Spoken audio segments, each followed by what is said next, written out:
initiatives qu'on a parties ont vraiment très bien marché. On a fait toutes nos premières au cinéma impérial. Charles Parisé est réalisateur et responsable de la programmation des rendez-vous Québec Cinéma. C'était extrêmement compliqué d'avoir les droits pour toutes les tunes qu'ils voulaient avoir dans le film. Perry Fermagnan est le propriétaire du Cinéma Payne de Sainte-Adèle. Récemment, il y a eu le film Skinamarink, qui est du analog horror, mais version long format, ultra inspiré de ce style. Charles Riendeau est tout simplement insupportable. Et moi, Hugo Galipeau, j'ai lâché 2 bacs en cinéma. Comme dans une salle de cinéma, nous sommes dans le noir, avec du beurre.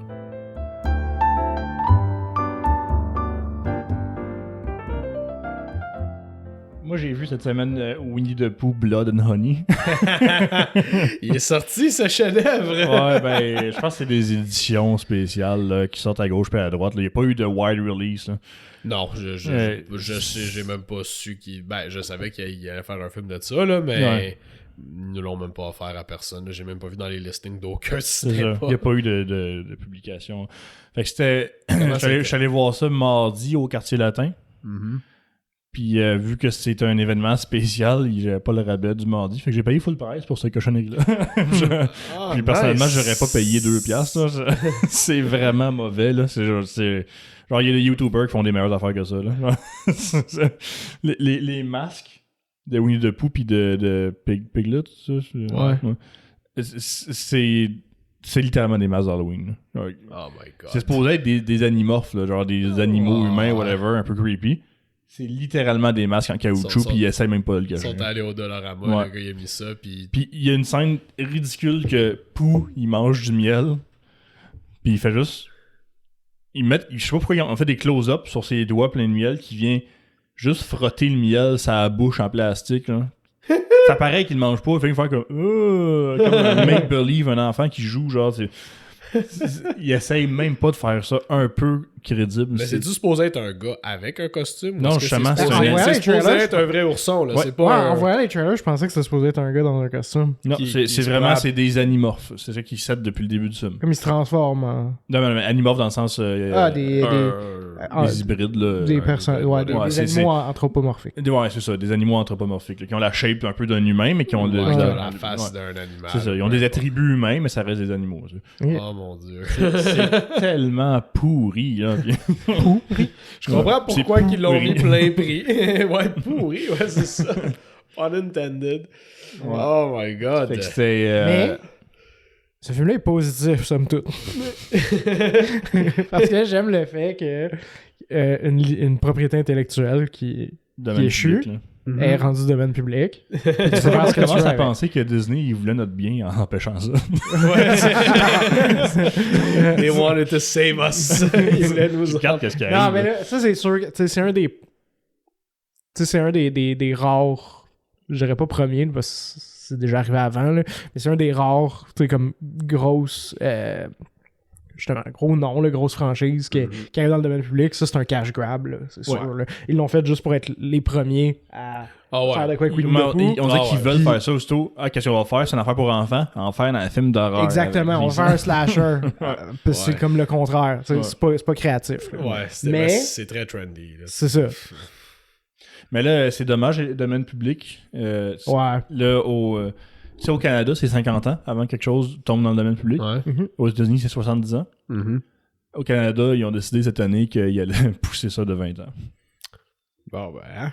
Mais ils ont dit que c'est pas pour de bon, c'est juste, là, pour les 20 prochaines années, il n'y a plus rien qui va rentrer dans le domaine public parce qu'on veut évaluer ça puis se mettre à niveau par rapport aux autres pays. L'autre pays étant les États-Unis. Oui. Ouais, c'est ça. Quel politicien qui prétend travailler pour le peuple ferait passer une loi de même?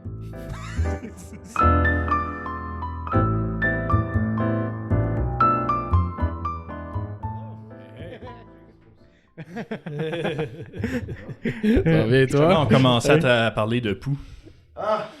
Que j'ai vu avec toi. Fait que tu vas pouvoir Genre, on pense qu'on va pouvoir débattre un peu parce que toi, tu me disais que tu l'avais adoré, c'est ça? Ouais. Explique-nous pourquoi est-ce que t'es bizarre. C'est vraiment un chef-d'œuvre des temps modernes, à mon avis. Oh, Le personnage de Pooh est vraiment présent. Et, c'est ce qui compte.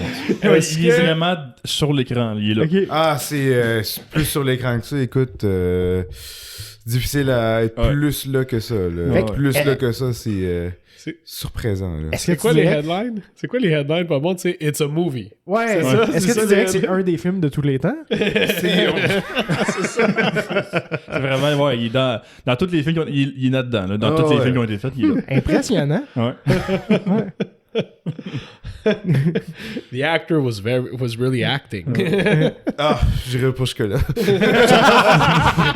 Quand, Il était présent. on peut le comparer, là, tout comme Pulp Fiction, Titanic. Ça a été filmé avec une caméra, ça aussi. Ouais, lancé, là, qui capte des images. On peut le comparer dans ce sens-là, il est comparable. Ouais, c'est un film. Mais on était quand même, malgré tout, en train de parler à quel point que des propriétés, des propriétés intellectuelles qui deviennent dans le domaine public, c'est génial. Oui, c'est sûr. C'est sûr. Ça fait en sorte que tout c'est la base. C'est juste dans notre époque. L'idée d'une propriété intellectuelle, c'est très récent. Tu regardes dans l'histoire, au Moyen-Âge, le gars qui a fait la Bible n'a jamais reçu de redevance. Mais ça va avant le Moyen-Âge, bien sûr. Mais... un qu'on observe depuis très longtemps, parce que la technologie était plus présente à l'époque, c'est la musique. Tu as juste regardé la musique folk aux États-Unis. Puis un peu partout dans le monde, en fait. La musique folk, pendant longtemps, ça a beaucoup été quelqu'un fait une musique, puis elle joue une couple de fois à la radio, puis après ça, tout le monde la reprend, puis tout le monde fait sa version. Puis c'était correct. Puis c'était le fun, de même. Je pense correct que pendant une certaine période de temps, ta musique, elle t'appartient. Ouais, non, il y a aussi, peut-être là. une limite. Je mais pense que jusqu'à la mort de l'auteur, je trouve ça parfait. je trouve, c'est ça, je trouve ça correct. Mhm. Ouais. Mais, C'est vrai que c'est touchy comme sujet. C'est pas black and white. Là. Tu peux pas Non. arriver et dire, mais oui, il y a des. Il y a des raisons à ça. Tu sais, comme Zemeckis qui a dit moi, je veux pas qu'il y ait de remake de Back to the Future tant que je suis en vie. Ça se peut. C'est pour ça qu'on n'a pas eu plein de suites. Mais je pense pas ni- que c'est lui qui possède les droits de son film non plus. ouais. Là, mais apparemment, ça a marché parce qu'il n'y a pas eu de remake, ni de suite, ni rien de ça. Rien d'annoncé toujours. Ouais, mais en même temps, C'est quand ça, ton personnage principal a Parkinson, écoute... Ben, c'est pour ça qu'un remake, tu prends pas le même acteur. ouais, c'est ça. Non, c'est ça. Tu sais, avec Ghostbusters, ont eu leur reboot aussi. là. Ghostbusters Afterlife. là. Ouais, ok, je vais dans ce sens-là. Ouais, tu sais. C'est quand Ou même peut-être étonnant qu'ils n'ont pas fait encore. Ouais, Mais ou je bien ils ont sais- observé que Ils les ont autres... pas voulu exploiter cette propriété-là du tout, hein. Ils ont fait des jeux, me semble. de Ghostbusters? Oui, mais mais Back to Back the- to the Future, Il y a je des... pense. Ah ouais, il y a des jeux. Il y a un me jeu semble. de Telltale Games. me Ouais, semble. c'est ça. Ah ouais. Ouais. Ok, Mais mais ouais, ouais. c'est vrai Il y qu'ils en a l'ont eu pas beaucoup un. exploité. Je sais pas c'est quel studio. Peux-tu checker, Hugo? Mais tant C'est mieux. quel studio qui l'a? C'est pas Universal? C'est correct, là. Puis, Ça tu sais, tire comme MGM, je sais pas sûr. Mais je dis, c'est bien correct, honnêtement, moi, c'est un bon exemple de t'as fait un film une fois, ça a bien marché, mais t'as fait deux films 3 fois, en fait. Dans ce cas-là, Hey, dans le ça 3, a il y bien avait des marché. cowboys. Hein? Dans le 3, il y a des cowboys, c'est pas le même. Ah, Ouais, pas c'est des ça, c'est cowboys, pas pareil, c'est ouais. ça. Puis ça a vraiment bien marché. Puis vu qu'ils ont pas fait de pas quoi Universal. par après, c'est comme encore pur. C'est Universal. Universal avec Universal, Amblin. ouais. Ok. C'est encore un truc pur dans son coin, tu sais, qui encore rien touché. Fait que ça garde encore sa même magie de comme les gens qui l'ont découvert à l'époque. Avant mais- qu'on commence à enregistrer, je parlais avec Charles tu sais, hier, j'étais chez ma famille, chez mes parents, puis mon neveu était là, un petit peu plus que 2 ans. Puis à la TV, il y avait Back to the Future 3 qui jouait. Même pas de son, juste qu'on parlait, puis il y avait ça qui jouait en background. Puis mon neveu, tu sais, mon frère puis ma belle-sœur, ils l'ont élevé que pas le moins d'écran possible, pas de iPad, pas de... Ouais. Puis avec lui, il voit ça. C'est pas mal le premier film de live action qu'il voit, là. Fait que lui, il est impressionné, là. Il voit le train, puis les tracks en feu, puis il est comme... Wow! Il capote, là. Tant mieux. Ah, il est tellement pur. c'est ça, ouais. Mais moi, j'aime le dernier titre, là, dans tous ces titres alternatifs. Spaceman from Pluto. Ouais, Ah, ben Ben oui. Mais c'était un Très cool. C'est ouais. Mais ça pour les gens qui écoutent, c'est on est sur Letterboxd puis dans les titres alternatifs, t'as comme plein de titres dans plein de langues, puis incluant Spaceman from Pluto. Mais c'est pas un vrai titre qui a été utilisé, c'est un titre qui a été proposé à un moment donné que un des producteurs avait proposé, il aimait pas le titre Back to the Future, il trouvait que c'était pas super bon. Puis dans un Hey, mémo. qu'est-ce que vous pensez de ça? Ça T'as-tu lu le Pas script? rapport. Ouais, c'est ça. Ouais, Non, ça. mais c'est pas grave. Ça, mais je pense que ça faisait référence à la scène quand que Marty arrive puis il fait semblant d'être un extraterrestre pour convaincre son père de faire de quoi. Là, on joue de la musique. Vraiment, ça faisait référence à cette scène-là. Ouais, ok, Puis, ouais. me semble, l'histoire que j'ai entendue, c'est qu'il avait envoyé dans un mémo officiel que tout le monde avait reçu, que je pense que ça serait une bonne idée qu'on renomme le titre Spaceman from Pluto. Puis pour sauver les meubles, Spielberg avait juste répondu de quoi, comme genre, elle est bonne. Il n'a jamais relancé après. Ce fut-là, mais il y avait C'était un beaucoup bon titre, Back to the Future en plus. Ben oui, Ben oui, absolument. Moi, je trouve ça pas génie, mais genre, tu sais, ça explique tout le film. de... Ouais. c'est catchy. En ça. complet, pis c'est Ouais. catchy, c'est simple, c'est... Puis il y a encore des films maintenant, des grosses productions, que les titres sont pas très bons. Regarde justement 65, là. C'est pas un très bon titre, là. Pourquoi moi. ça s'appelle de même? 65 million years ago, c'est ça. Ouais. Mais le film, ça se passe 65 million years Épouvantable. ago, mais ils ont vraiment juste donné 65 comme titre au film. Puis écoute, même le poster, le monde le regarde, puis c'est écrit en gros 65 en dessous, puis là t'as Adam Driver, puis là c'est Adam Driver écrit en haut. Puis là après ça, il y a un titre, là... je sais pas un titre, mais en tout cas un undertitle, là, que c'est comme He went... whatever. He went back and he found dinosaurs. Quelque chose de même, genre. Mais le monde pense que le titre, c'est ça. Ils pensent pas que c'est 65 en dessous. C'est horrible comme choix. Je sais pas pourquoi ils ont fait ça. Il aurait dû appeler Ben- ça Planet of the Lizard. Planet of the Lizards. Ben, le Dino He He went went back back and and found found dinosaurs, c'est Fais quand tes même... recherches, man. c'est ça. mais tu sais, faut dire qu'il y a un producteur à quelque part qui s'est fait payer très cher pour ce film-là qui a dit Yes, that is a good idea. Ouais. En tout cas. Ouais, pour en revenir sur les droits d'auteur. Ouais, Ouais. Canada qui décide, bon, finalement, on va prendre une période d'évaluation de 20 ans pour savoir là, si ça vaut la peine de mettre des films dans le domaine public. Là. Ben, en fait, c'est pas je les filme toutes. Ouais, C'est n'importe quoi. tous les livres, la musique, tout. Fait que- Puis, souvent, c'est pas les œuvres les plus connues qui en souffrent. C'est souvent les gens qui font de la recherche, les historiens, n'importe quoi qui requiert de la recherche. Tu sais, dès qu'il faut que tu utilises du matériel d'un Ouais, certain faut que âge. tu payes les droits Ouais. pour... Ouais, c'est ça, vraiment, faut que tu payes les droits, mais il faut aussi que tu aies des approbations. Puis, Parce que, évidemment que mon livre de 600 pages, son succès dépend du seul frame de Roger Rabbit que j'ai mis à la page 15. tu sais. Ouais, ça, mais tu vois, Roger, parce que mon point, c'est que tu sais, un truc comme Roger Rabbit, c'est facile à trouver, mais mettons que t'as un historien, puis tu te bases sur un texte écrit en 1932 pour expliquer une autre affaire, mais là, soudainement, t'es comme, ben ok, il est pas dans le domaine public, fait qu'il appartient à quelqu'un. À qui? Ouais. Puis là, il faut que tu retrouves, puis des fois, c'est doit juste, être long. des fois, c'est juste impossible, des fois, c'est une descendance qui va l'avoir, mais ta descendance est tellement large que faire approuver tout le monde, c'est juste impossible. Puis, fait que tu te ramasses à juste être dans l'aime de pas pouvoir l'utiliser au final. Fait que, tu sais, c'est ce genre d'idée-là de comme l'allonger ad nauseam, Ouais. ça...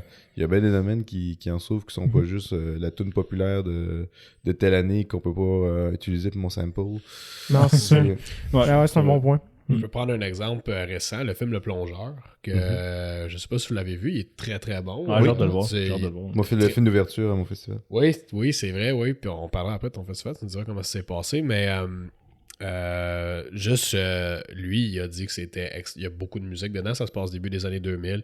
Fait que t'as du Metallica, du Nirvana, de tout. Là. Ouais, vraiment, ils sont allés avec un bon mix. Là, puis ça fait partie du personnage. Là. Lui, il aime le métal. Là. Il aime le rock. Il aime le... Puis...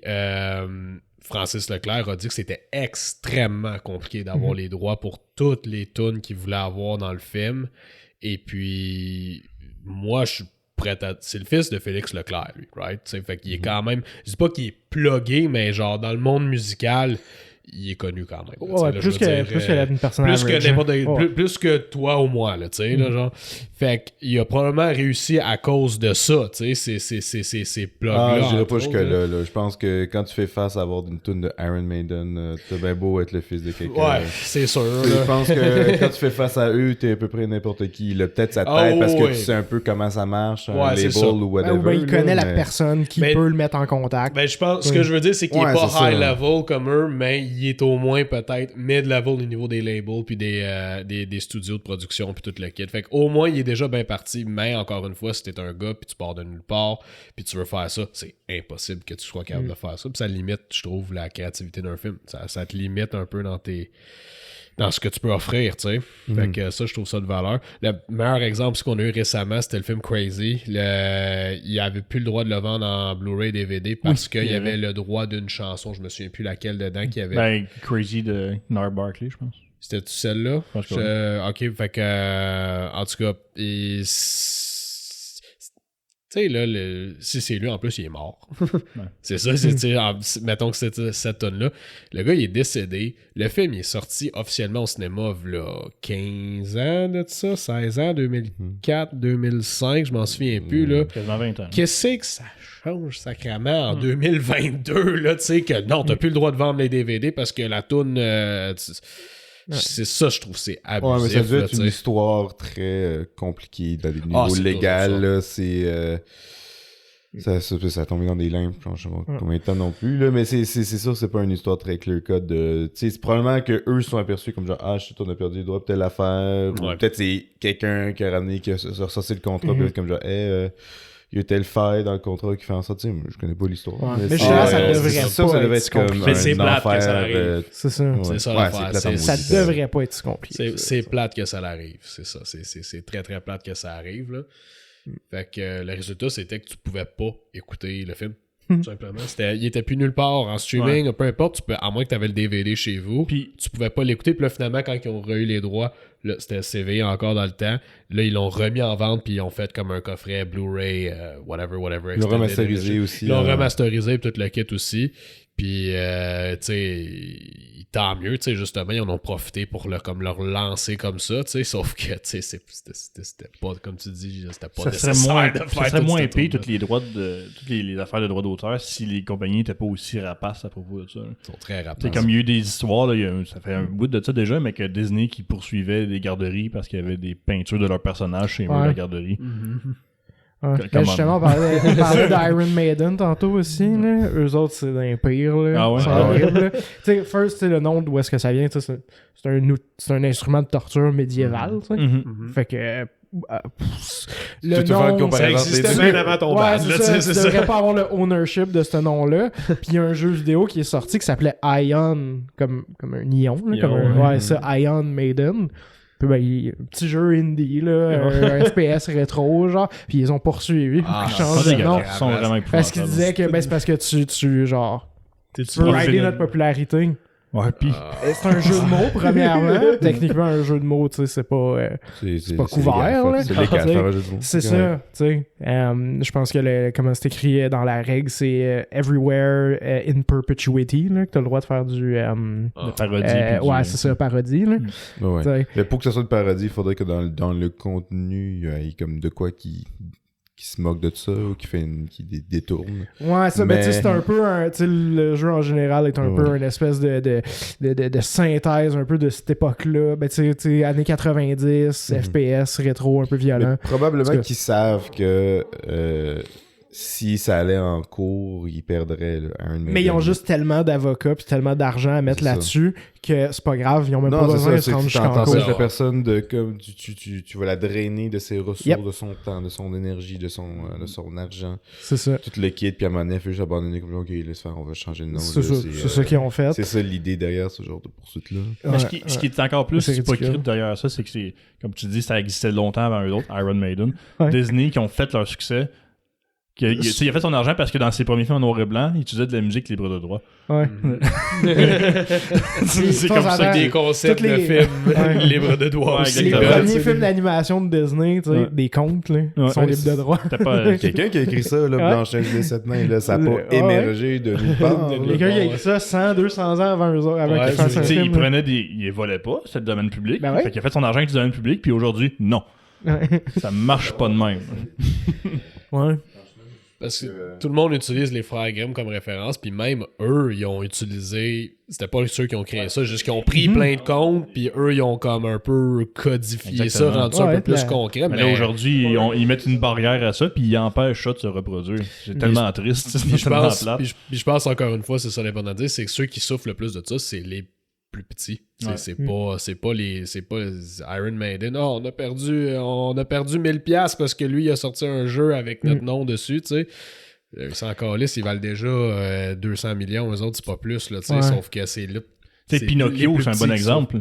Il est dans le domaine public, puis ça fait qu'on a des adaptations vraiment intéressantes des fois. Puis je te dirais, le 3/4 des adaptations sont vraiment pourrites, puis ils amènent absolument rien sur la table. Mais t'en as comme ça. Ouais, t'as du choix.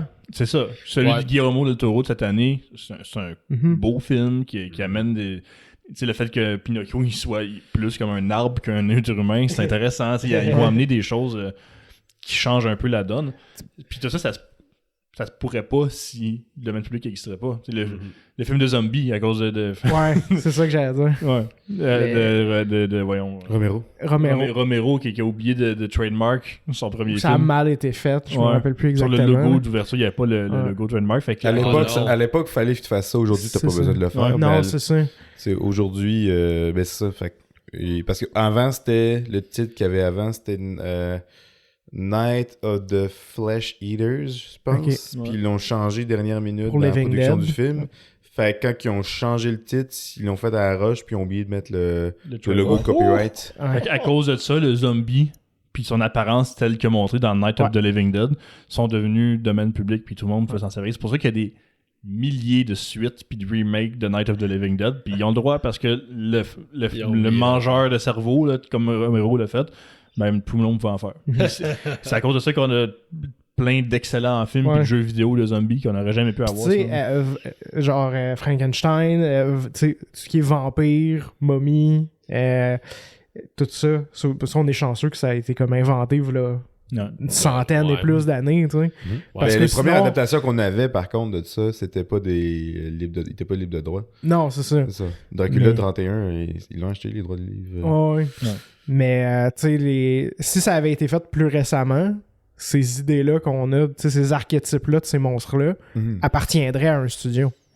Ouais, c'est ça. Puis ça prendrait vraiment beaucoup de temps avant que finalement un jour on puisse l'avoir. Tu sais, dans ce temps-là, justement, quand ils ont fait Dracula, je sais pas c'était combien de temps la période que pour de propriété intellectuelle, mais c'était beaucoup plus court qu'aujourd'hui. Tu sais, je lance un chiffre de même. C'était comme 30 ans, je pense. Ouais, je pense 25, 35 ans. Ils en ont fait des années 50, 60 après, puis ainsi de suite, là. Mais ouais, non, c'était pas long. Je pense que c'est le temps d'une génération. Le meilleur exemple qu'on a contemporain de quelque chose qui n'a pas de propriété intellectuelle dessus, puis qui c'est cool, c'est le SCP en ligne. C'est un site, c'est une espèce de forum où les gens partagent des histoires. Mais c'est pas des histoires, ils partagent ça sous format, comme si c'était des files du gouvernement, d'un projet quelconque ou d'une entité ou d'un monstre qui serait classified par une organisation qui s'appelle SCP. Puis le fichier, dans le fond, c'est tout le temps le même format. C'est le nom, son numéro de matricule. Puis ça commence par comment le contenir, comment le capturer. Puis après ça, c'est une description. Puis après ça, tu as des témoignages censurés de docteurs, des gens qui ont travaillé sur le phénomène. Puis ça a commencé avec quelqu'un qui a mis, comme quasiment en joke, une photo vraiment creepy d'une statue. Puis il a inventé une histoire par rapport à ça avec comment il faut se protéger par rapport à ça. Puis ça a créé un mouvement. Maintenant, il y a des milliers d'entrées sur ce site-là. Puis ça appartient à personne. C'est juste, c'est là. Puis c'est cool quand tu découvres ça par toi-même. C'est bien creepy. C'est quoi ça? Puis tu dis ça. Fucké. Puis plus tu tombes dedans, puis tu trouves que c'est un rabbit hole, puis c'est le fun, puis c'est drôle. Puis ça appartient à personne. Techniquement, tu pourrais prendre une de ces entrées-là, puis dire, moi, je vais faire un court-métrage avec ça, puis personne ne va te poursuivre. Parce que si tu fais de l'argent, c'est mal vu. C'est ça. Cette communauté-là, le faire. Parce qu'une communauté très... Ils protègent pas. Ils disent, fais-toi un jeu indépendant si tu veux, mais si tu veux de l'argent, on va pas t'approuver. Au moins, donne le crédit à Exactement. la personne originale. C'est intéressant, justement, le post original qui était sur 4chan, qui est devenu, c'est ça, la personne qui a fait la sculpture récemment, il a demandé que les photos de cette sculpture-là soient retirées du site web. Il a même pas demandé. Ce qui est arrivé, c'est il utilisait la photo pour le premier. C'est une statue qui est vraiment dégoûtante. C'est un sculpteur japonais qui l'a faite, puis les autres, ils l'ont utilisé, puis le mythe de cette statue-là, c'est que quand tu la regardes, elle bouge pas, mais aussitôt que tu clignes des yeux, elle s'approche de toi à une vitesse comme vraiment ahurissante, puis elle te tue. C'est comme tout l'univers autour de ça, il était vraiment cool. Puis le sculpteur original, il a dit ça me dérange pas, utilisez-la. Genre, mais je fais juste, si vous faites pas d'argent, ça me dérange pas. Puis fait que le site, ils s'en sont servis pendant des années. Mais là, récemment, il y a des jeux qui ont commencé à se vendre avec le design de cette statue-là dedans, puis ils faisaient de l'argent avec ça. Puis là, la communauté eux-mêmes ont décidé, bon, ben, pour être reconnaissant envers la générosité du sculpteur original, on l'enlève de notre site, on s'en sert plus, on n'est plus. Puis, je trouve que c'est cool, c'est très honorable de leur part. C'est très dur à gérer pareil. Hein. Ouais. C'est pas simple. C'est vraiment, vraiment pas simple comme concept, là, tu sais. Ouais. C'est. Ouais. Ben comme tu on dis, en parler longtemps. C'est pas noir ou blanc, mais. Ouais, c'est ça, c'est pas noir ou blanc. Ça devrait clairement être plus simple et plus accessible. Ça devrait être réglé d'un créateur à un autre au lieu de mettre la justice là-dedans. Là, puis de faire des poursuites des affaires-là. Absolument, ça manque d'honneur un peu d'amener ça devant la cour à chaque fois. Très, comme je me souviens. Dans le temps, il parlait dans le temps des Seigneurs des Anneaux. Il y avait eu... c'était pas nécessairement juste les films, c'était tout, les jeux, tout le kit. Là, je me souviens que le fameux Tolkien Estate qui sont... de ce que je vois, c'est des éminents trous de cul, là, ce monde-là. Là, récemment, ils ont fait une polémique où est-ce que là, ils disaient que c'était avec la stupidité qu'est les NFTs. Là, parce que je le dis bien ouvertement. Là, je trouve ça complètement moron comme concept. Là, ceux qui pensent que c'est du génie. Là, en tout cas, il y a des choses qui se disent dans la vie, puis ça se dit. Ouais, c'est ça, exactement. Là. Mais tu sais, il y a quelqu'un avait share une photo de lui, de J.R. Tolkien, parce que c'était sa fête ou whatever, genre. Puis ils ont vraiment écrit au gars pour lui dire, genre, t'es pas propriétaire de cette photo-là, t'as pas le droit de la sharer, genre. Sur Twitter ou je sais pas quoi, genre. T'as comme pas le droit de le faire, puis ils ont menacé de le traîner en couple. Tout le gars, il a juste fait, vous avez aucun pouvoir, vous avez aucun... Puis pour faire exprès, ben là, il y a plein de monde qui ont commencé à sharer la photo, tu sais, genre. Ouais. Mais c'est comme, c'est quoi le but de faire ça, là? Tu sais, c'est quoi l'idée? Ça donne quoi, toi, de dire cette protégé. Photo? Puis ils disent, nous, on a payé pour cette photo-là, fait que c'est juste nous qui avons le droit de l'utiliser. Je sais pas qui que t'as payé pour avoir cette photo-là, mais t'es un moron d'avoir fait ça, là, okay? On va juste se le dire, là. It's a picture, goddammit, là, tu sais, genre. J'aime bien toutes les mimes avec les NFT de « Hey, vous n'avez pas le droit, c'est ma photo. » Puis genre, tout le monde fait « Moi, je peux faire right-click puis enregistrer les souhaits à moi. » Faites pas ça! Non, le concept est complètement... Mais le but de faire ça, c'est pour qu'ils puissent mieux protéger leur propriété intellectuelle, pour pouvoir la revendre à des compagnies comme Amazon qui vont faire des chefs-d'œuvre avec. Ouais, c'est ça. Comme Rings of Power. Exactement. Sinon, ça perd de la valeur. Ouais, exactement. Puis, anyway, dans le temps, c'était que... Je me souviens que le Tolkien Estate, dans le temps, il y avait des membres de l'estate, dont des membres de sa famille à lui, qui chialaient, qui disaient qu'ils étaient pas contents des films ou des jeux, ou je me souviens plus si c'était les films originaux, les Hobbits, peu importe. Ils chialaient, puis finalement, ben c'est comme un mois plus tard, tu sais, Settlement a été entendu de plusieurs dizaines de millions de dollars pour régler l'affaire. Il était pas fâché que grand-papa, là, il respecte pas son œuvre. C'était juste de l'argent, encore une fois. C'est ça que je trouve plate. C'est comme... Mais tu sais, Tolkien lui-même... C'est difficile de pas être cynique des fois, puis ça veut juste te montrer que... C'est ça. Mais tu sais, Tolkien lui-même était très protecteur de son œuvre. Oui. Fait que je peux comprendre à ce niveau-là. D'ailleurs, il avait donné son approbation à Christopher Lee. Que s'il y avait un film pour qu'il joue Gandalf. Qu'il joue parce qu'ils se connaissaient, ils ont servi ensemble, je pense, dans l'armée. Non, ils se sont croisés une fois dans un pub. Un pub, puis on parlait ça. La vie de Christopher Lee, c'est incroyable. Il n'y a pas de livre, mais il y en a un livre sur sa vie, mais qui a été écrit dans les années 80, là, mais fait qu'il y a comme beaucoup d'autres stocks depuis. Le bon matériel va arriver quand... des documents du MI6 vont être déclassifiés parce que ce gars-là a plein de médailles de Deuxième Guerre mondiale. Puis on sait pas pourquoi. Il y a la fameuse behind the scenes de Lord of the Ring où est-ce qu'il explique à Peter Jackson que ça fait un gars quand tu le poignardes. Quand tu le poignardes dans le dos. Tout le monde est comme How do you know that? Pour ceux qui t'as pas de cicatrice dans le dos, pourquoi t'as pas déjà fait poignarder? Non. Il explique, t'es poignardé. Quand quelqu'un se fait poignarder dans le dos, il fait comme un gasp. Un gasp, l'air à quitte, genre, ok. je sais pas quoi. Ouais. Pour ceux qui écoutent, Christopher Lee, récemment, c'est Count Dooku dans les Star Wars, c'est Saruman dans les Seigneurs des Anneaux, il a joué aussi dans Charlie and the Chocolate Factory. Dans les années 60, c'était Dracula. Ouais. Il a joué un méchant dans James Bond, il a fait plein de rôles. C'était, parmi tous les exploits de sa vie, il était dans le MI6 ou dans ce temps-là, c'était le OSS ou... il était dans les forces britanniques. Les forces britanniques, les Special Services, puis jusqu'à sa mort, il disait qu'il pouvait pas parler de ce qu'il avait fait. Son cousin, c'était Ian Fleming, le gars qui a créé James Bond. Puis c'est une inspiration pour... Et c'est une de ses inspirations. Ian Fleming aussi, il était... Ouais, c'est vrai, ouais. Ian Fleming aussi était dans les forces spéciales, fait qu'il a dit lui-même qu'il y avait plusieurs inspirations, dont lui-même aussi, mais... Je pense qu'il était en Counter-Intelligence. Je pense que c'est ça, ouais. Mais il a dit que lui, Christopher Lee, c'était une de ses inspirations pour.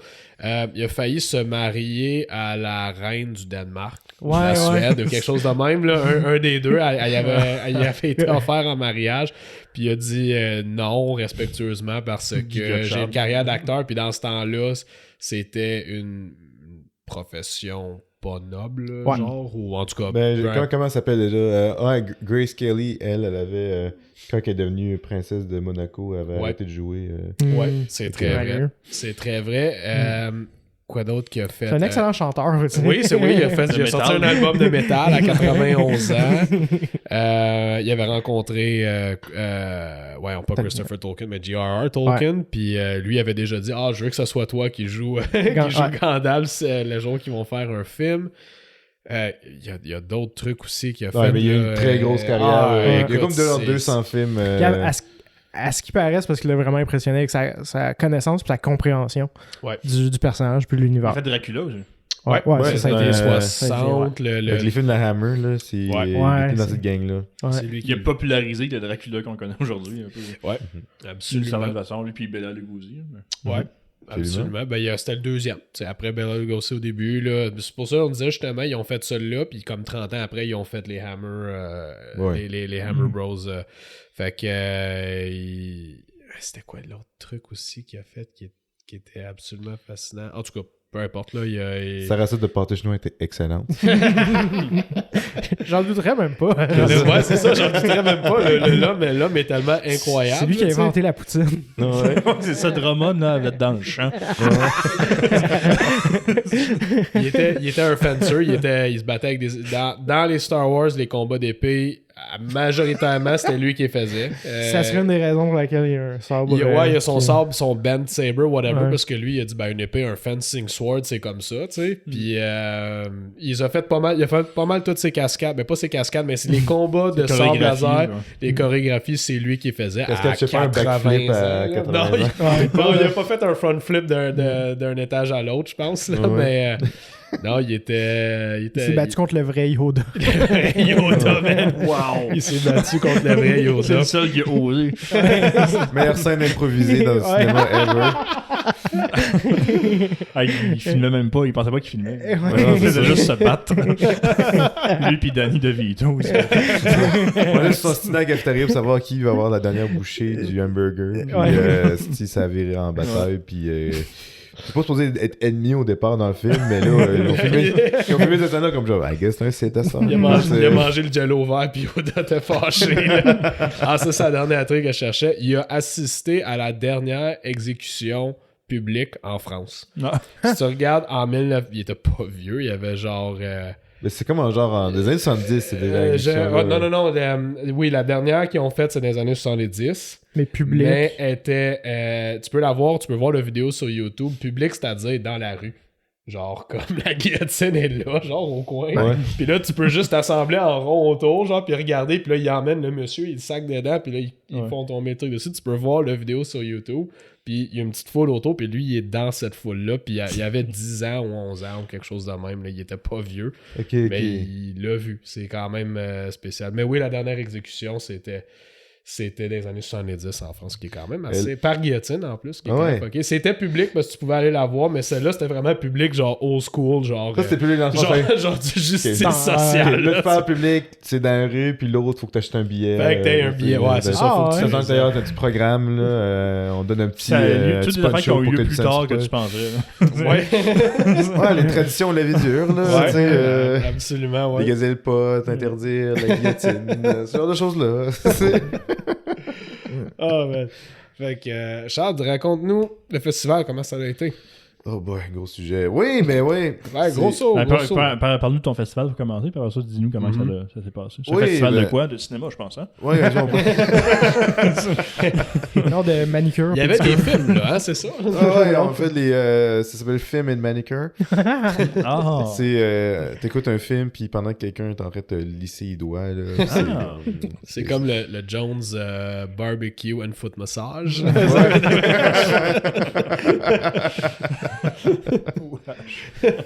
Ouais, mais ça, pour ceux qui savent pas, ça, moi, je travaille à organiser un festival qui s'appelle les Rendez-vous Québec Cinéma, qui est le festival de cinéma québécois.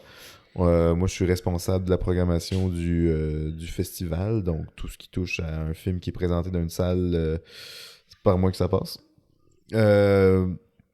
Puis, ouais, ça a été un super bel événement cette année. Ça a été 11 très belles journées. Quand même.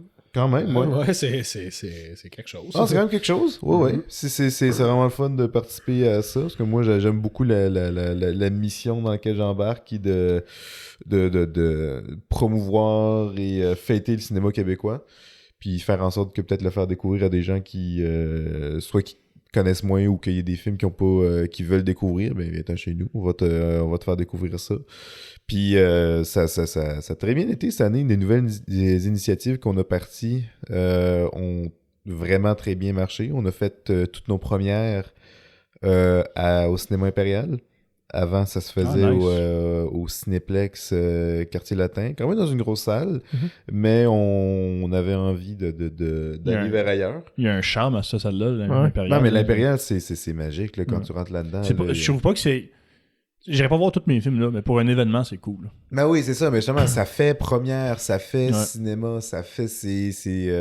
T'es totalement ailleurs aussi. Puis aussi, pour ce qui est de la partie tapis bleu, il y a vraiment un super bel espace que tu peux vraiment faire ça. Fait que c'était vraiment parfait. Puis on a... c'est un de nos meilleurs coups, je te dirais, cette année d'avoir fait ça là. Puis la plus grosse salle qu'on a eue, c'était pour Faradar, qu'on a présenté en première mondiale. Ah ouais. Nice. Que la salle a vraiment explosé, là. Ça riait très fort, ça l'a embarqué cool. solide. C'était une des... Malheureusement, je peux pas être là pour l'avoir au complet parce que j'avais d'autres séances qui jouaient en même temps, fait que je devais aller à la rescousse de ces séances-là. Mais non, ça a été super. Fait que ça, je suis très content. On organise plein d'événements dans le café-bar de la cinémathèque, on a des discussions sur scène, on a même des parties aussi. Fait que, je veux pas qu'on faire une liste de tout ce qu'on fait parce que on en organise en tabarnak des événements.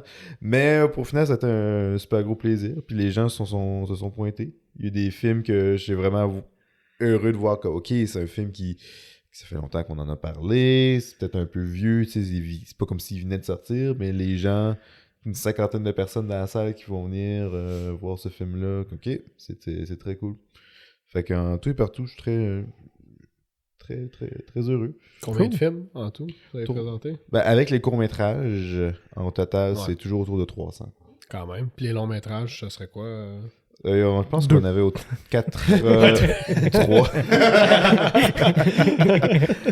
Si ma mémoire est bonne, on en avait comme 82, 85. Impressionnant. C'est du stock. Long-métrage.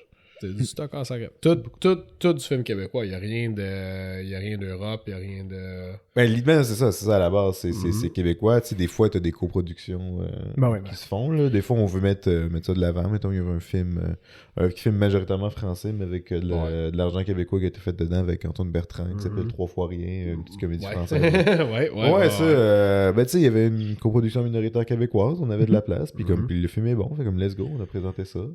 Théodore Chèvre a fait un nouveau film. Tu sais, c'est majoritairement bulgare, mais il y a quand même une bonne partie québécoise qui était dans le film, fait qu'on l'a présenté aussi. Parce que 50 courts-métrages québécois, man, je pense qu'on n'a pas... Je pense qu'au cinéma, on n'a pas présenté ça en 10 ans, genre, là, tu sais. Des courts-métrages québécois? Dans les longs-métrages, je te dis, excuse. Ah, des longs-métrages? Les longs-métrages, ouais.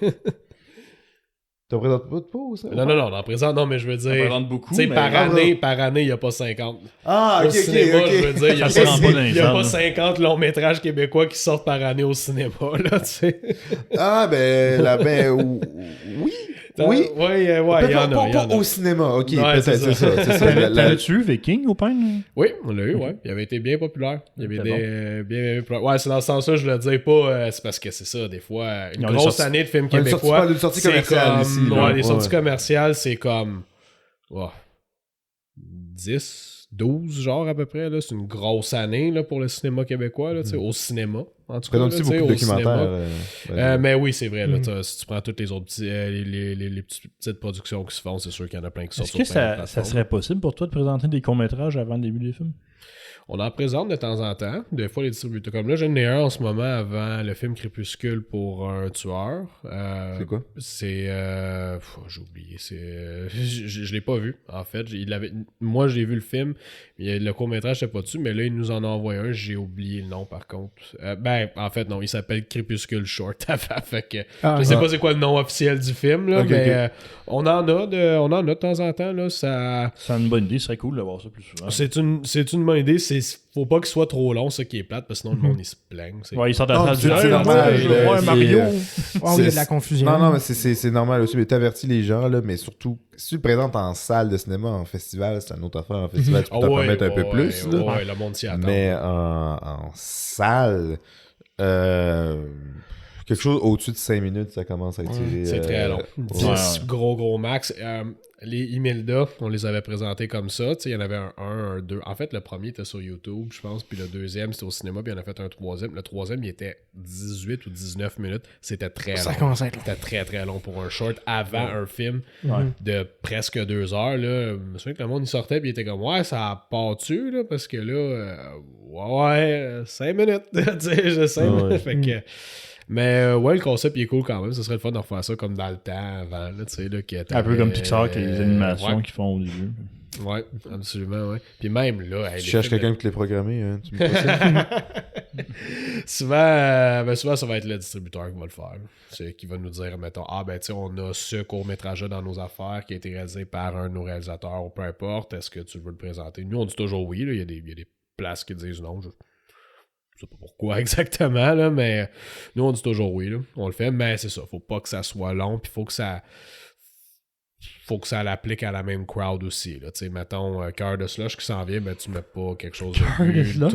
Ouais, c'est un film québécois qui s'en vient. Nouveau film de Marie-Lou Wolfe. Okay. Ouais, c'est ça, ouais. C'est un film, c'est basé sur un livre, puis c'est un film ado. C'est un film adolescent, fait que tu mets pas quelque chose de ultra sérieux ou ultra grave avant ça, mettons, tu sais, et vice-versa, tu sais, tu mets pas quelque chose d'enfantin avant un film. Je pensais présenter l'entièreté du nouveau film de Winnie the Pooh avant Cœur de Slush. En fast-forward. Fast-forward, le tout, ben ouais. 1.5. Ben ouais. Il y a juste le 5 puis qui mange du miel. Est-ce qu'il était dans ceux que vous avez présentés? Winnie the Pooh? Non. Non, non, Cœur de Slush. Ah, il est pas encore sorti, ce film-là. Non, mais des fois, ils sortent en première. Non, on l'a pas eu en première. Ils l'ont pas fait, ouais. Avez-vous eu Crépuscule pour un tueur? Oui. Aussi, ouais. On a fait le premier mondial de celle-là aussi. Oh, nice. Il est C'est bon, le Marie-Lou film. Wolfe qui a fait Cœur de Slush? Ouais. Elle n'est pas juste de faire Ouais. Harriet? Ouais. Elle a fait elle Arlette, vaut l'autre. puis l'année d'avant, Arlette. elle avait 2 ans avant, elle a fait Jolix. Elle va bien. Ouais, ça roule. Ça roule, c'est bon.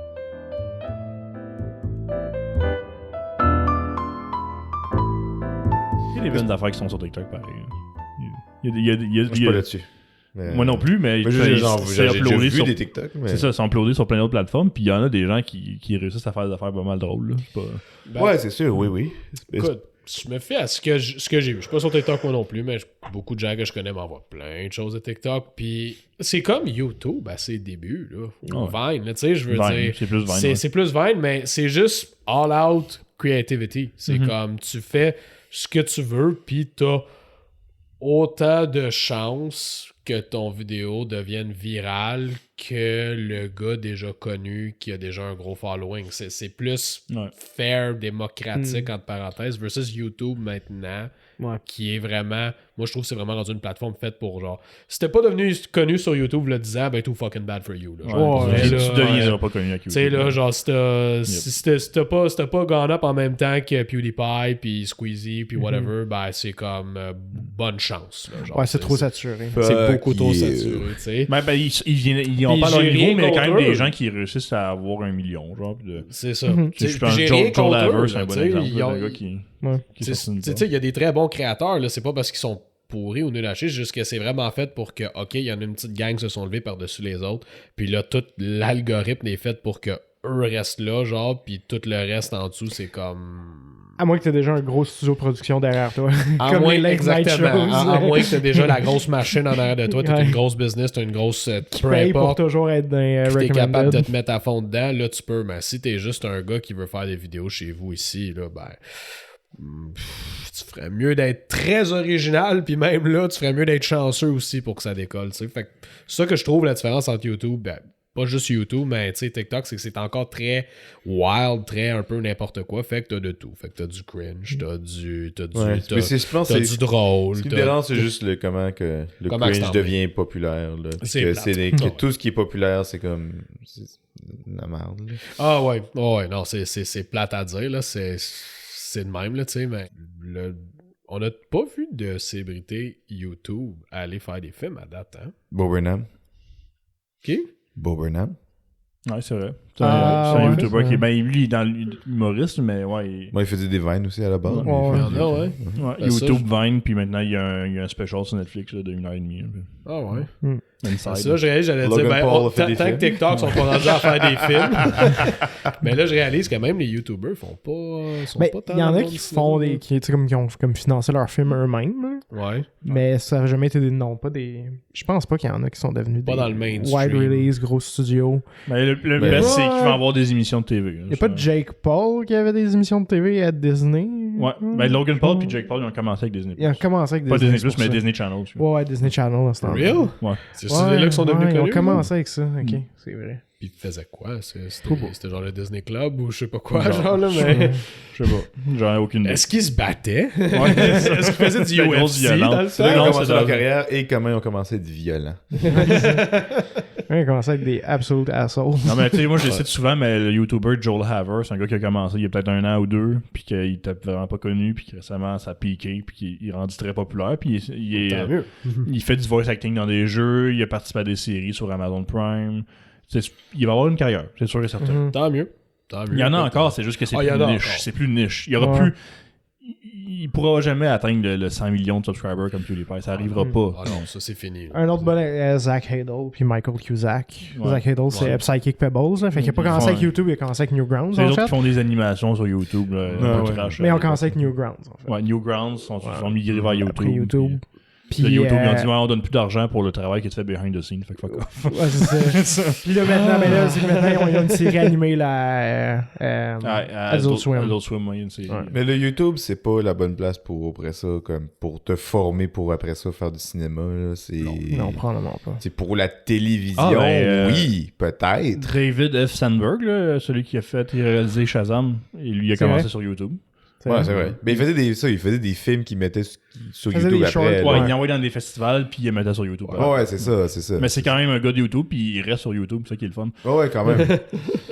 Ouais. Non, oui, c'est ça, t'as raison. Si tu fais des films, puis t'es mis sur YouTube après, ça c'est une autre histoire. Mais si tu fais comme vraiment du contenu, comme, tu sais, de YouTube... T'as pas le knowledge pour faire des films. Là. Non, mais ça te forme pas à ça. C'est sur YouTube, on cherche pas nécessairement à raconter une histoire, à utiliser l'art audiovisuel pour raconter une certaine artistrie. C'est pas ça, là. Tu crées... peu importe ce que tu crées, là, mais ça te forme pas à le cinéma après. La TV, autre chose. Ouais. Moi, je... Il y a toujours des exceptions à la règle. Je vais faire... absolument. C'est pas désigné pour ça. Je vais faire un statement Il y en a qui controversé. essayent Charles, quand même. tu vas sûrement pas être d'accord avec moi. Je pense qu'Hollywood, ils ont à apprendre de YouTube. Pas nécessairement contre ça, non? Je trouve qu'il y a des... Joel Haver, justement, qui lui, sa méthode de faire. Tu sais, il fait des longs métrages sur YouTube qui sont à petit budget, puis il n'y a pas d'une équipe de 50 personnes derrière ça, puis c'est bon, là. Ça n'a pas besoin des fois d'être des. Faire mieux avec moins, moi je suis totalement pour ça. Exactement. C'est pour ça que je pense que Puis on est YouTube, bon justement. pour le Québec, on est bon. Ah ouais, ça, ça On fait est- des choses c'est pour Québec, ça qu'on a des bons réalisateurs. Exactement. Mais c'est pour ça que je Ouais. pense que YouTube peut être une bonne plateforme de début pour un cinéaste amateur. Ouais. Si c'est ça son intention, puis s'il sait où est-ce qu'il s'en va avec. Exactement. Moi, Ouais, je là, pense que je ça parle d'une peut être. perspective n'importe qui. d'améliorer un modèle de production qui dérive des standards hollywoodiens comme genre... Ouais, je suis... Ça reste une plateforme gratuite pour la nouvelle uploader vague, ton contenu. c'est la ça, même ça. affaire. Là, tu sais, Ouais. Mais tu sais, admettons, c'est PewDiePie, peu importe son budget, pis tout, s'il décidait de faire un film, Il serait probablement pas bon. probablement qu'il serait pas bon. Probablement Ouais, parce qu'il pas n'a bon. jamais fait, Si- mais si tu fais des courts-métrages C'est sur ça, YouTube c'est uniquement, ça. ben je pense que tu gagnes beaucoup d'expérience. Il en fait un par semaine. Tu sais. Non, Je c'est veux ça. pas, C'est ça. Ou justement, comme justement, les gens qui font des courtes animations, ben là, sont capables de faire des.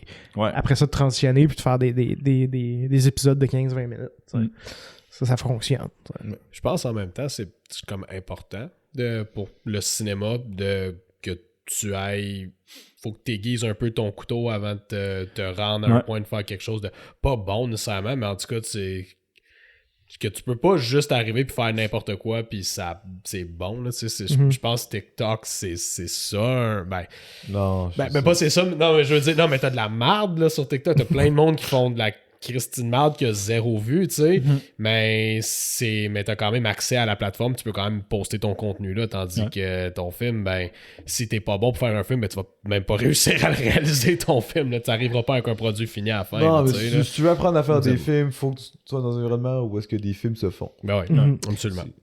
Mais un exemple intéressant, il y a une mode un peu sur YouTube, sur le web en général, puis sur YouTube, de faire du genre analog horror, Ouais, qui appelle. Intéressant. Puis Ça, c'est de l'horreur que tu te mets dans le cul. non, pas analogue. Tu sais, c'est vraiment avoir un style de. Tu sais, très mettons. peur. Un bon exemple, c'est. Il y en a beaucoup là de ça. J'ai vu plein des J'en films de ça. consomme Ouais. tous les jours. Non, mais un bon exemple de ça, c'est qu'il essaie pas de faire des films ou des émissions.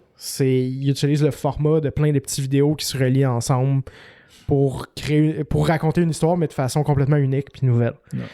Exemple de Mandela Catalogue, que c'est une série de clips comme si c'était une agence gouvernementale qui avertit leurs résidents par rapport à une certaine menace.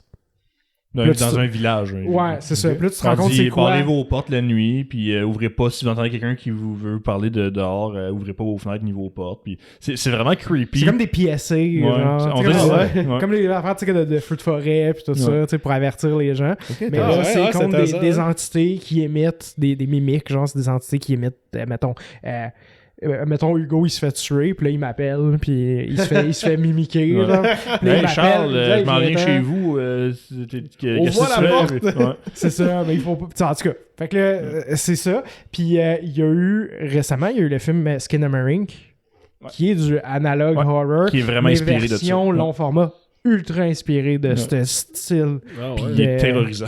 Ouais, Même là. c'est ça. Ouais, j'ai pas encore vu, mais plusieurs personnes m'ont dit que c'est le film le plus Comment il terrifiant que s'appelle? j'ai vu de ma vie. Skinamarink. Ouais. C'est un film canadien, si je me Il trompe était juste pas. au cinéma du parc, il y avait l'exclusivité, je pense.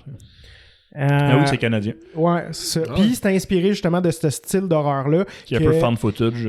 Found footage, des fois tu vas voir, mettons, du footage de CCTV pendant longtemps, puis Vraiment, c'est très T'es- contemplatif. ouais, c'est ça, c'est contemplatif, puis là, tu sais, tu vas voir comme une ombre en quelque part dans le background, c'est ça qui Ça te met mal à l'aise. en c'est esti. ça qui Ah, ouais. c'est ça, parce qu'il y a beaucoup de, justement, ça va être Ça a l'air but- vrai. Ouais, c'est ça. Puis a le l'air but vrai, ouais. de ces vidéos-là d'horreur, de analog horror, c'est, tu sais, tu browses à 3h du matin dans ton lit sur YouTube, sur ton téléphone, puis là, tu tombes sur un vidéo de même, puis t'as pas le contexte, Non. puis c'est terrorisant. Ouais. Ah ouais. Puis pour l'avoir découvert de Mandela Catalogue de cette À façon-là, 3h du matin, c'est mon c'est sel. ça.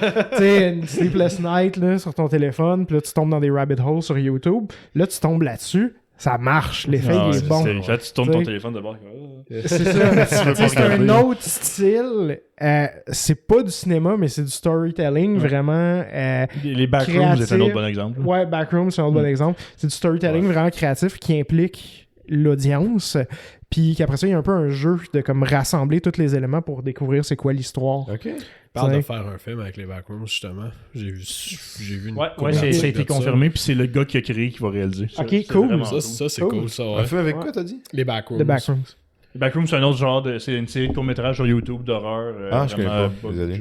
T'as sûrement vu des memes de ça. Ça, c'est le Mandela Catalogue. C'est des vidéos qui sont toutes liées une à l'autre, mais pas en ordre. Ils sont présentées. Ok. Ils sortent dans des ordres random un peu. Ouais. Vraiment, le but, c'est de faire du contenu unnerving un peu. Genre, puis c'est. Ouais. Attendez. Ouais, ça, avec les... Ah, c'est bon, ça. C'est mélangé avec des scènes de Bible, là. Ouais, des genre vieux biblical cartoons, ouais. Oh man, c'est bizarre. Là, j'ai pas de son en plus. Ouais, mais le son... C'est extrêmement malaisant. Ok, ouais. Puis il n'y a pas de jumpscare, c'est juste que... Ouais, tu regardes tout ça pis t'es comme, what the fuck, man. Mais il y a du monde qui font ça sur TikTok aussi. Ouais. Ils font ce que t'appelles des ARG, Alternate Reality Games, où est-ce qu'ils inventent un faux profil, puis ils mettent du contenu qui a l'air normal à première vue, mais qui ça raconte une narrative over time, puis il y a comme quelque chose de... Souvent, c'est de l'horreur, là. En tout cas... Backroom, c'est vraiment semblable, là. C'est dans la même veine de... Ok. Je pense que c'est le premier qui a sorti, ça. Il est ouais. Tu sais, il te le 46 présente comme... millions de vues, quand même. C'est ça. Quand même. Il te le présente comme si c'était vrai, parce qu'il y a beaucoup de contenu sur ces plateformes-là, tu sais, qui sont des réseaux sociaux, en fait. Ou est-ce que c'est ça le but? Souvent, les gens présentent leur réalité ou quelque chose qu'ils ont trouvé ou un petit documentaire, tout ça. Fait que toi, quand tu fais quelque chose de fictif, mais qui se présente comme vrai, mais tu le mets sur Internet, les gens n'ont pas tout le contexte. T'as aucun background. Hey, c'est quoi ça? Tu fais des recherches Google, t'as rien qui sort parce que c'est juste toi qui as sorti ça de ton cul out of nowhere. C'est ça. Puis fun fact, Blair Witch Project, c'est comme ça que c'est devenu connu. C'est sorti en 99. Parce qu'il y a un mystère autour. Puis ils ont fait un documentaire qu'ils ont présenté comme si c'était vrai. Ouais. Absolument. Puis ça, c'est sorti avant le film. C'est le premier film qu'ils ont pleinement marketé sur Internet dans le temps. Ouais. Puis dans le temps, ben le monde, c'est sur Internet, c'est vrai. Il y avait un site web. Encore maintenant, c'est encore un gros problème de société. Là, c'est comme, c'est sur Google, fait que c'est sûr que c'est vrai.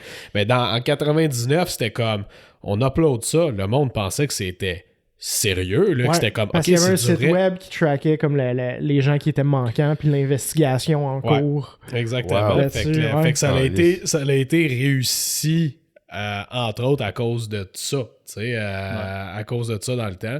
Puis je me souviens, même dans le temps aussi, on n'était pas vieux, mais je me souviens que le monde parlait puis il disait ils ont vraiment disparu, tu sais, classique, t'es au primaire, puis là t'as le gars qui mange ses crottes de nez, genre qui est comme non c'est vrai, là, ils ont disparu, puis ils ont pas retrouvé, genre, ils ont juste retrouvé leurs os, puis tout, genre. Puis dans Super Smash, j'ai un code pour que les bonhommes soient nus. Ouais, c'est ça. C'était le genre de personne-là, exactement. Pourquoi t'as dit Super Smash? Le classique, c'était Tomb Raider.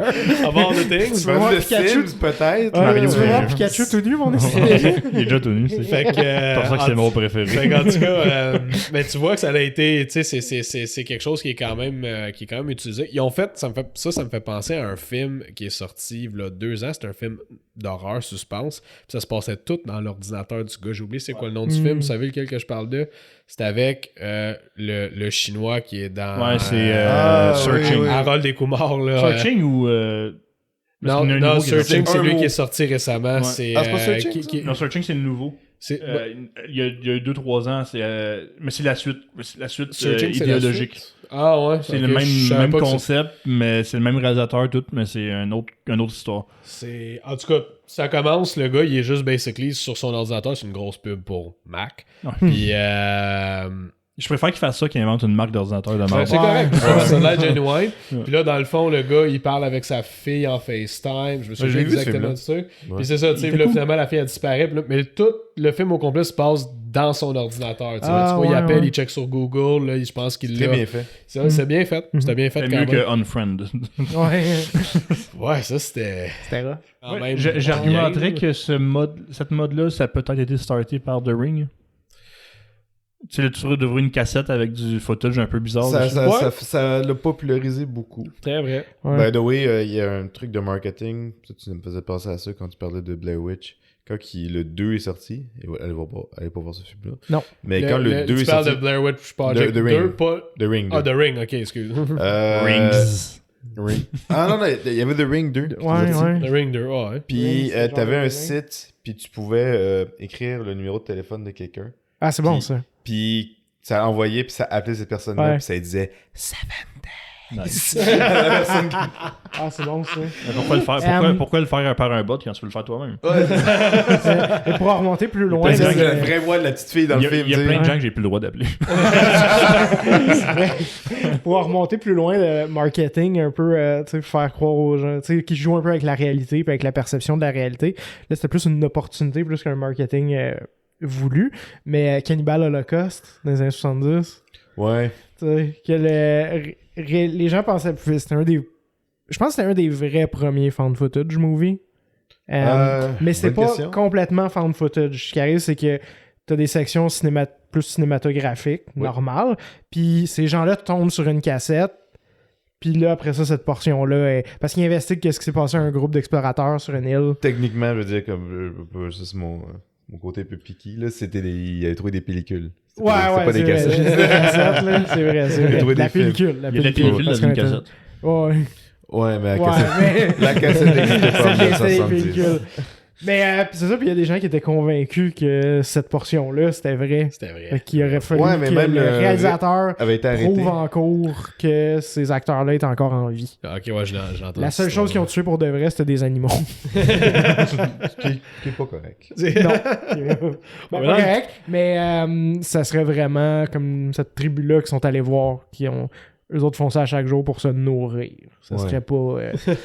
Ils l'ont fait pour les gens qui filment, pour leur montrer, mais ils tuaient vraiment des tortues pour les manger.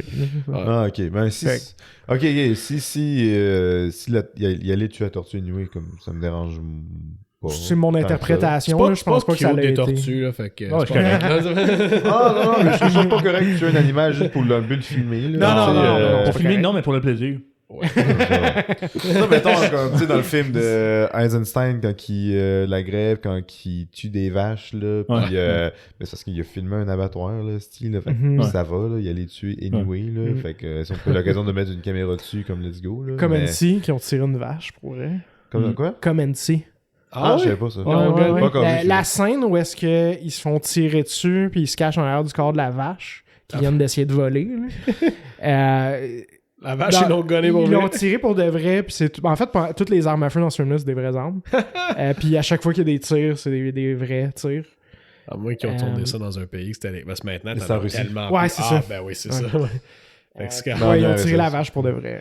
Ouais, ça, c'est pas correct, ça. C'est pas. Ouais, parce qu'ils l'ont tellement criblé balle que tu peux pas la manger après. Là. Non, c'est ça. Ouais, il y a ça aussi, mais oui. S'il avait Comme, juste c'est tiré dans la juste pas tête. pour rien, là. Je comprends que c'est beau l'art, tout le kit, là, mais ça se fake. Il y a des affaires qui se fake dans la vie, là. Oh, ouais, non, c'est sûr. Là, les special effects, ça peut servir à quelque chose, c'est bien pour ça. Ouais. C'est pour ça que moi, quand tu regardes des films comme Ben-Hur des années 60, Il y a des 70, chevaux tout qui le se kit. blessent. Ah, écoute, le cheval, ils font faire vraiment un front flip, là. Tu sais, genre, c'est sûr qu'il s'est cassé les deux jambes. Puis un cheval qui se casse une ou deux jambes de dessus. Ah, il est mort, Il est ils mort, vont bien le sûr. tuer après, mais C'est pas dedans, je trouve ça impressionnant que dans le temps, c'était normal là, de faire ça, genre. Pis Ouais, ça. Non, en même ça- temps, là, faut te, tu sais, ça fait 50 ans que c'est fait, fait que moi j'apprécie, je suis comme, ça c'est quelque chose que je vois sur l'écran là que tu verras plus maintenant, ou en tout cas, ben moins, là, tu sais. Non, ben, moi, ça, de cette façon-là, spécifiquement, oui, c'est sûr. Mais dans Stagecoach de John Ford, dans la scène de poursuite, puis quand il. Ça fait tu sais, longtemps, je l'ai vu. Ben, c'est comme, il y a une scène Ouais. où est-ce que t'as les Autochtones qui poursuivent le groupe de Blancs qui sont les personnages principaux. Puis la façon qu'ils faisaient en sorte d'imiter un cheval qui se fait tirer dessus, qui tombe toute le kit, c'est très cruel. Mais c'est pire, c'est que c'est ingénieux, mais c'est très cruel. En même temps, il attachait une corde de piano dessus, une très longue corde. Ouais. Fait Fait qu'il trip. fait comme ça, ouais, c'est ça. Fait qu'il savait exactement où est-ce que le cheval allait tomber. Fait qu'il dit au cheval pas à courir, tu sais, évidemment, il savait pas. Puis Lui, là, il voit pas. tu sais, il va pas venir, là, il sait pas que ça va freiner très soudainement. Puis beaucoup d'entre eux, tu sais, mouraient de même aussi. Ben, là. Tu sais, c'est un... Mais tu sais, soit qu'ils devenaient tellement blessés qu'il fallait que tu l'abattes anyway après ça, ou soit qu'ils mouraient à cause de ça. Fait que... Mais la scène est bonne. Mais c'est ce que c'est, là. Mais pas pour dire que ça valait la peine. Everything for Ça the valait shot. pas la peine de tuer un chat pour ça, là, tu sais. C'était un autre temps. C'était un autre temps. C'est fascinant. Comme, moi, je trouve ça... Je trouve ça fascinant puis on l'ont fait beaucoup, là. C'est pas parce que ça s'est fait dans 2-3 films, là. C'est la majorité des amours dans les films. Oui, il y en a eu beaucoup, là, tu sais. Puis pas juste. Il y avait des chevals qui se faisaient tirer. Dans une pratique qui serait plus aujourd'hui, comme étant utiliser de l'amiante pour imiter de la neige sur un set. Ouais. Tu fais plus ça aujourd'hui. Pauvre Steve McQueen. Non, mais les gens qui produisaient de l'amiante, ils disaient que c'était safe. Ouais. C'est ça. On appelle ça l'or blanc. Oh my god, hein. La cigarette était safe aussi à cette époque-là. Ouais, c'est ça. Ils en font plus des bonnes cigarettes. Non, des bonnes Des bonnes cigarettes santé, là. Les manly cigarettes. Malheureusement. Il est mort à quel âge, Steve McQueen? Il avait 40. Mais il est mort d'un cancer qui a été dégénéré à cause de son exposition à l'amiante sur des plateaux de tournage. Ouais. Ah ouais. C'est pas comme... c'est quel film? C'est Stalker? Un autre film russe, Oui, t'as pas de Tarkovsky. Ouais, il est mort d'un cancer, probablement à cause d'exposition à des radiations. Dans Babylone, il y a d'ailleurs une super bonne shot qui a un feu sur un plateau de tournage, puis ça dure 2 secondes, mais t'as le technicien qui vient éteindre le feu qui arrache de l'amiante dessus. Ouais. Ça va partout. Un gros sac qui asbestos dessus, puis il secoue ça au-dessus. Ça revole partout. C'est un bon matériel. Si on utilisait ça encore pour nos bâtiments, là, les pompiers seraient bien moins occupés. Ouais, c'est le meilleur matériel pour le feu, tout ça, c'est la meilleure affaire qui existe. Ouais. Mais c'est ça le petit hic. Quand tu le respires juste un petit peu, ben t'en meurs. C'est vrai.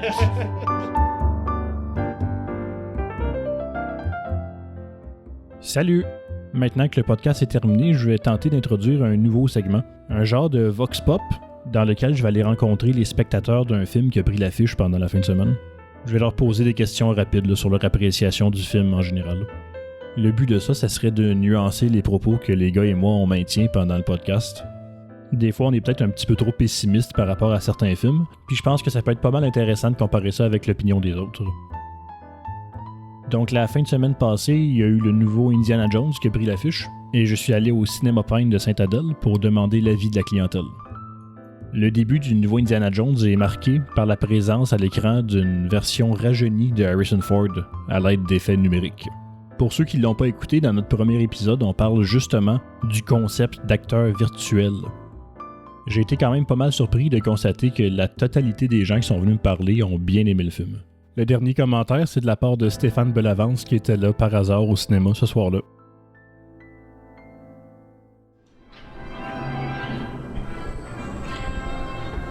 C'était très bon. On avait aimé ça. Super bon film. Qu'est-ce que vous avez pensé de Harrison Ford rajeuni au début du film? Assez spécial. Je sais pas comment ils ont fait ça. It didn't disappoint. Good. Music, Bobby. Did you like the I liked the theme song was great. It really didn't disappoint me at all. A lot of silly scenes and a lot of very exciting scenes. All in all, well worth watching. Oh, excellent. What do you think about the young? I love that was the. You know, when you tell them to be quiet, I'm trying to do an interview here. That was the best part of the picture. Oh, good. That was the best part of it. It was terrific, actually. Really terrific. Thank you. You're welcome. C'était très bon. Ouais. Qu'est-ce que tu as pensé au début du film de Indiana Jones rajeuni avec les effets spéciaux? Ben, c'était mieux que dans Star Wars, là. Oui, je suis d'accord. C'était excellent. Ouais, retour aux origines d'Indiana Jones, vraiment, là. Qu'est-ce que vous avez pensé au début de la version d'Indiana Jones? Ah, super, même. Ouais, j'avais hâte de voir, puis c'est comme parfait, même, là. Pas du tout. Vraiment enchanté. C'est extraordinaire, surtout que, ben, là, j'ai pu faire découvrir ça avec ma fille qui s'était tapé les 4 autres avant. Ah oui? Donc, dans la même semaine, c'était vraiment extraordinaire de regarder. Est-ce que tu l'as aimé? Oui, Autant, plus ou moins que les autres? autant. Qu'est-ce que tu as pensé des effets spéciaux, du rajeunissement d'Harrison Ford? J'avais un peu peur, parce qu'il y avait eu plein de les critiques, tu sais, puis je me disais, ce qu'on en a dit, c'était pas toujours bon, mais moi, j'étais bien impressionné. Je suis impressionné qu'on soit rendu là. Peut-être qu'on l'appliquera à la télévision un jour. Non, mais c'était très bon, par exemple, vraiment. Le de John Williams aussi, c'est excellent. C'est vraiment excellent. Oui, non, mais c'est un bon opus Indiana Jones, je trouve. L'expérience Cinéma Pine, on entend ça. Ah ben là, le Cinéma Pine, c'est comme... c'est mon cinéma préféré. Fait que on se sent à la maison, on aime... on sent qu'on est chez des passionnés du cinéma. C'est pas une trop grosse salle. Tu mettras ça à Ciné-Québec, ça me fait plaisir. Mais c'est ça, c'est un cinéma parfait ici, le format comme je l'aime. Ouais, excellent, merci. Hey, salut, bonne soirée.